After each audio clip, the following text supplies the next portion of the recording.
Hello friends, I am Dr. Kalpana for NEET Biology. The topic I am taking today is about the thymus gland, which is included in endocrine system.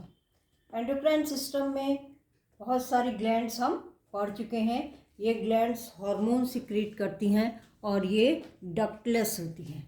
इसी में आज हम पढ़ेंगे thymus gland. ये एक pinkish bilobed gland है lymphatic system की. ये एक्चुअली लिम्फेटिक सिस्टम में आती है, लेकिन इसको हम एंडोक्राइन सिस्टम में भी इंक्लूड करते हैं क्योंकि ये हार्मोन्स सिक्रीट करती हैं जिसको ये ब्लड के थ्रू पहुंचाती हैं. तो ये लिम्फेटिक सिस्टम में भी है और एंडोक्राइन सिस्टम में भी है. ये पिंकिश बाइलोब्ड ग्लैंड है और इसकी लोकेशन क्या है कि ये सिचुएटेड होती है चेस्ट रीजन में.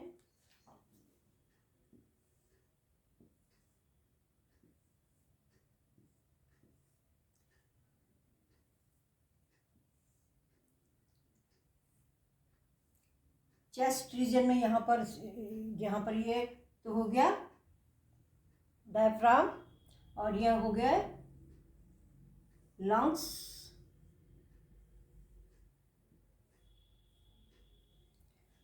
और यहाँ पर ये बाइलोब्ड स्ट्रक्चर होता है. ये है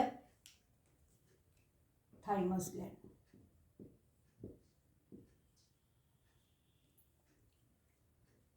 dorsal side of the heart and aorta between the lungs and behind the sternum. जो हमारे ब्रेस्ट बोन है यहाँ पर होती है वेंट्रल साइड में, इसके पीछे होगी ये थाइमस ग्लैंड. तो ये तो इसकी पोजीशन हो गई कि इन द चेस्ट रीजन और behind the heart and aorta between the lungs and behind the sternum. तो डोर्सल साइड ऑफ हार्ट और एओर्टा हो गया. और इससे फिर जो है क्योंकि ये लिम्फेटिक सिस्टम में भी है तो हम यहाँ पर बहुत सारी लिम्फेटिक ब्लड्स और जो है एसोसिएटेड देखते हैं. लिम्फेटिक टिश्यू वेसल्स और नोड्स इससे एसोसिएटेड होते हैं. ये नोड्स हैं, लिम्फेटिक सिस्टम है. तो लिम्फेटिक सिस्टम में भी पढ़ते हैं हम. और ये हो गई थाइमस ग्लैंड. यदि अलग से हम देखें तो इसमें एक तो ये लोब हो गया और एक दो लोब्स हो गए और इसके ये टिश्यूज हैं.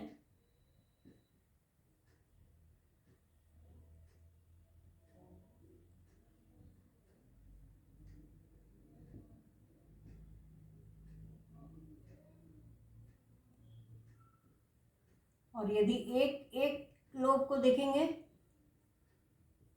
एक लोब का स्ट्रक्चर हम देखें तो ये इस तरह से हो जाएगा. ये लोब है और इसमें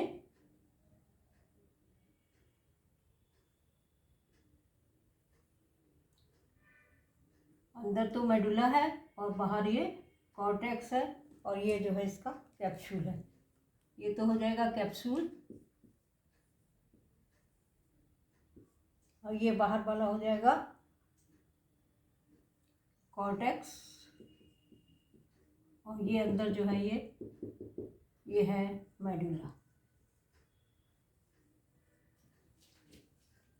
ये हो गया स्ट्रक्चर. अब सबसे इम्पोर्टेंट चीज़ जो आती है थाइमस के बारे में वो क्या आती है कि it plays a major role in the development of immune system. ये जो है बहुत इम्पोर्टेंट है. ये इसका रोल फंक्शन में आ जाता है इन the development of immune system of body. और ये क्वेश्चन भी आया हुआ है 2000 कई बार पूछा गया है, पर अभी रिसेंटली ये 2023 में पूछा है विच gland is related with the immune system और रिस्पॉन्सिबल फॉर इम्यून सिस्टम. तो इम्यून सिस्टम जहाँ भी आएगा एंडोक्राइन ग्लैंड में, इसका मतलब वो थाइमस का बात हो रही है। अब इसमें इम्यून सिस्टम को हम समझ लेते हैं। इम्यूनिटी क्या होती है? इम्यूनिटी होती है बॉडी की ability to defend itself from most of the foreign agents, जिसमें जर्म्स भी होते हैं या कोई बाहर का पॉलन हो सकते हैं, या फॉरेन जो भी बॉडी के लिए फॉरेन है वो उसको उसके अगेंस्ट जो है एबिलिटी होती है उसको डिफेंड करने की, बॉडी को डिफेंड करने की एबिलिटी को हम कहते हैं इम्यूनिटी। ये जो है इस तरह से ये होस्ट इस तरह से फाइट करता है against the disease causing organism और एनी एलर्जिक एजेंट। दो तरह की होती है इम्यूनिटी, यहाँ पे हम डिटेल में नहीं पढ़ेंगे। एक तो होती है इनमेट जो कि बाय बर्थ होती है, और वो नॉन स्पेसिफिक होती है, वो किसी भी एक पर्टिकुलर एंटीजन के स्पेसिफिक नहीं होगी, वो होगी इनेट जो कि बाय बर्थ होती है। और दूसरी होती है एक्वायर्ड जो हमारे बॉडी में बाद में डेवलप होती है। इसमें भी दो तरह के हैं, एक है ह्यूमरल जिसमें कि बॉडी एंटीबॉडीज़ बनाती है और फिर वो एंटीबॉडीज़ फाइट करते हैं अगेंस्ट द एंटीजन, और दूसरी होती है सेल मीडिएटेड जिसमें लिम्फोसाइट्स WBC जो है वो एक खास तरह की सेल्स बनाते हैं जिनको टी सेल्स कहते हैं। तो ये दो तरह की हो गई, इसमें हमें इनेट को हम नहीं पढ़ेंगे यहाँ। अब केवल क्या है, एक्वायर्ड में दो तरह की हो गई, एक ह्यूमरल और एक सेल मीडिएटेड। ह्यूमरल एंटीबॉडीज़ के थ्रू और सेल मीडिएटेड टी लिम्फोसाइट्स के थ्रू। तो ये तो हुआ इम्यूनिटी, जिसके लिए मेनली ये थाइमस ग्लैंड रिस्पॉन्सिबल है। अब हार्मोन, कौन से हार्मोन्स बनाती है ये? क्योंकि हम एंडोक्राइन ग्लैंड से पढ़ रहे हैं तो हमें हार्मोन्स पढ़ना जरूरी है।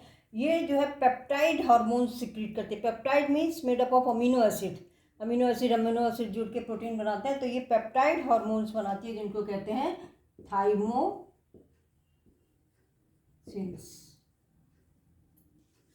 थाइमोसिन्स हार्मोन्स बनाती है। और ये इसका काम क्या है? Differentiation of T lymphocytes. T lymphocytes ये क्या है? एक खास तरह की WBC है जो टी लिम्फोसाइट का डिफ्रेंशिएशन करती हैं। डिफ्रेंशिएशन का मतलब क्या हो गया? प्रोड्यूस नहीं करेंगी, मतलब मैच्योरेशन एंड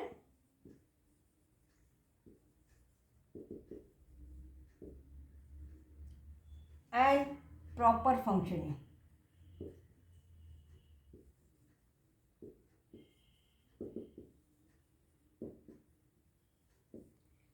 टी लिम्फोसाइट्स कहाँ बनती है? बोन मैरो में। WBC है एक खास तरह की, तो ये बनती है तो कहाँ?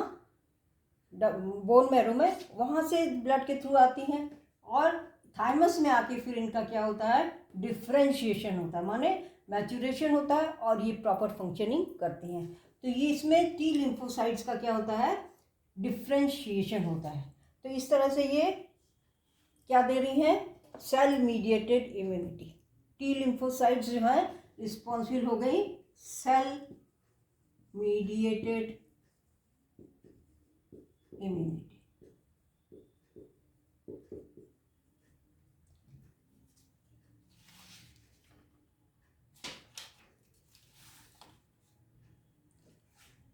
तो टी लिम्फोसाइट स्पेशल टाइप की ल्यूकोसाइट्स या WBC है जो इम्यून सिस्टम को हेल्प करती हैं फॉर फाइटिंग डिजीजेस, ज़्यादातर क्या? एलर्जी और इन्फेक्शन।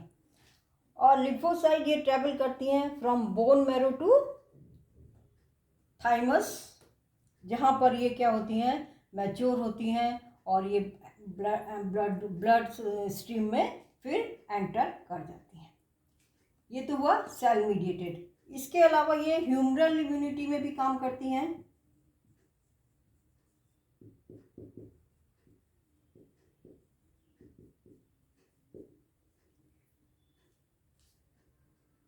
ये हार्मोन्स जो हैं ये क्या करते हैं? हेल्प प्रमोट करते हैं production of antibodies. Antibodies produce करने में भी मदद करते हैं। एक तो ये डिफरेंट सबसे इंपॉर्टेंट है, differentiation of T lymphocytes. Differentiation मतलब मैचुरेशन और प्रॉपर फंक्शनिंग किसकी, टी लिम्फोसाइट। इसका ज़्यादा डिटेल हम इम्यूनिटी में पढ़ते हैं, टी लिम्फोसाइट का फंक्शन क्या है वो नहीं लेंगे हम यहाँ। एक्वायर्ड इम्यूनिटी दो तरह की हुई, सेल मीडिएटेड और ह्यूमरल। सेल मीडिएटेड में तो ये टी लिम्फोसाइट का डिफ्रेंशिएशन में रिस्पॉन्सिबल हो गई, और ह्यूमरल में ये क्या करती हैं, ह्यूमरल इम्यूनिटी में ये एंटीबॉडीज़ बनाने में मदद करती हैं। कोई भी जर्म या फॉरेन सब्सटेंस एंटीजन हमारी बॉडी में करता है, तो इसका मतलब दोनों हो गया, सेल मीडिएटेड भी हो गया और ये ह्यूमरल भी हो गया, जिसको हम क्या कहते हैं, एक्वायर्ड इम्यूनिटी।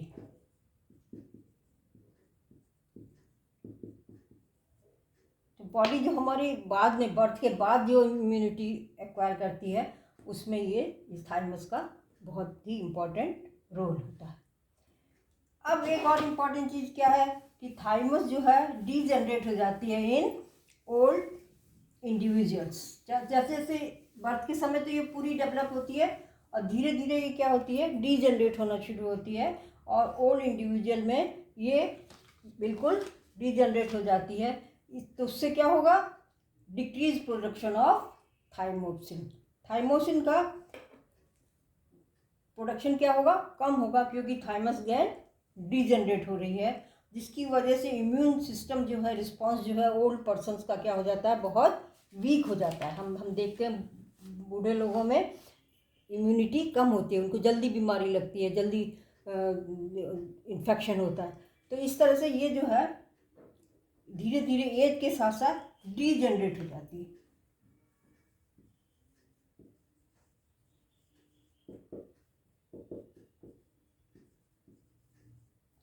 डीजनरेट हो जाएगी तो फिर ये हार्मोन्स भी कम सिक्रीट करेगी और ये इसमें इम्यूनिटी बॉडी में कम होती जाती है, जिसकी वजह से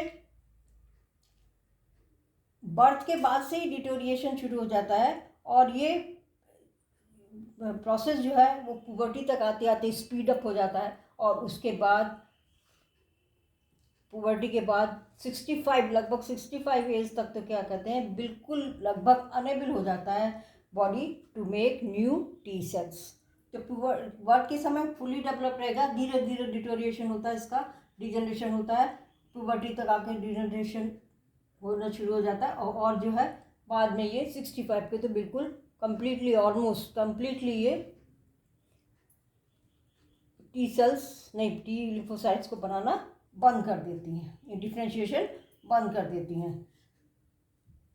इस तरह से susceptibility to infection, auto immune disease, इस तरह से क्या बढ़ जाती है, ससेप्टिबिलिटी। ससेप्टिबिलिटी अपोजिट है किसका, इम्यूनिटी का। इम्यूनिटी तो एबिलिटी टू डिफेंड है, और ससेप्टिबिलिटी मीन्स अनेबिलिटी, ये ससेप्टिबल हो जाता है, susceptibility to infection,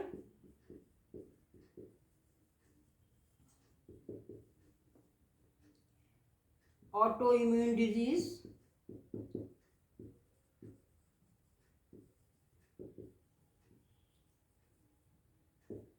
auto immune diseases and cancer.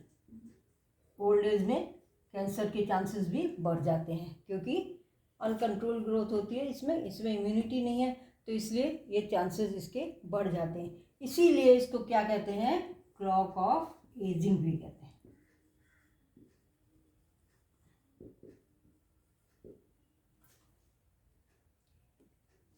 Ageing तो ये जेनेटिक सिग्निफिकेंस है, ओल्ड धीरे धीरे एज तो होती है, अंत में जाके मरते हैं, तो ये होता है। और इसमें थाइमस का बहुत ज़्यादा रोल है, क्योंकि थाइमस डीजनरेट होता है, उससे इम्यूनिटी कम होती है, इम्यूनिटी कम होने से इन्फेक्शन और डिजीजेस बढ़ती हैं, इसीलिए इसको क्या कहते हैं, क्लॉक ऑफ एजिंग कहते हैं। तो ये तो हुआ थाइमस ग्लैंड के बारे में, कि ये दो तरह से काम करता है, इम्यूनिटी से रिलेटेड है, दो तरह से है। मेन तो इसका क्या है, ये इसका टी सेल्स बनाता है, लिम्फोसाइट सेल्स, जिसको कि हम सेल मीडिएटेड इम्यूनिटी कहेंगे, और दूसरा ह्यूमरल इम्यूनिटी जो एंटीबॉडीज प्रमोट भी करता है। तो ये थाइमस में टी सेल्स बनती नहीं है, बनती बोन मैरो में है, और यहाँ से आके जब थाइमस में आती हैं तब ये डिफ्रेंशिएट होती है, माने मैच्योर होती हैं, फंक्शनिंग करना शुरू करती हैं, और एज के साथ साथ थाइमस ग्लैंड डिजनरेट हो जाती है। तो ये था थाइमस के बारे में, आशा है समझ में आया होगा, समझ में आ गया हो। तो लाइक कीजिए, शेयर कीजिए और चैनल को सब्सक्राइब कीजिए। Thank you.